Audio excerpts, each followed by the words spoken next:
یا رسول اللہ یا رسول اللہ یا حبیب اللہ یا الرحمن الرحیم۔ رسول اللہ صلی اللہ علیہ وآلہ وسلم نے فرمایا، اسلام کی بنیاد 5 چیزوں پر قائم کی گئی ہے۔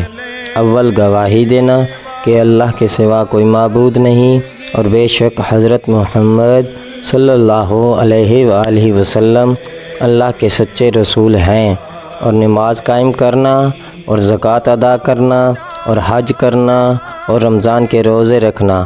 صحیح بخاری حدیث نمبر 8۔ صلی اللہ علیہ وآلہ وسلم نے فرمایا کہ ایمان کی 60 سے کچھ اوپر شاخیں ہیں اور حیا بھی ایمان کی ایک شاخ ہے۔ صحیح بخاری حدیث نمبر 9۔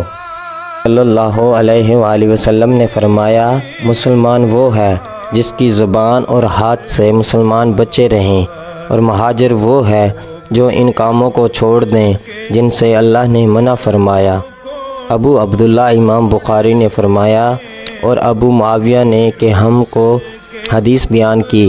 داؤد بن ابی ہند نے انہوں نے روایت کی عامر شبی سے، انہوں نے کہا کہ میں نے سنا عبداللہ بن عمرو بن عاص سے، وہ حدیث بیان کرتے ہیں جناب نبی کریم صلی اللہ علیہ وآلہ وسلم سے، اور کہا کہ عبدالعالیٰ نے روایت کیا داؤد سے، انہوں نے کہا عامر سے، انہوں نے عبداللہ بن عمرو بن عاص سے، انہوں نے نبی صلی اللہ علیہ وآلہ وسلم سے۔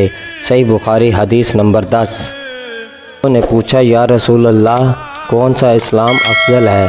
تو نبی صلی اللہ علیہ وآلہ وسلم نے فرمایا، وہ جس کے ماننے والے مسلمانوں کی زبان اور ہاتھ سے سارے مسلمان سلامتی میں رہیں۔ صحیح بخاری حدیث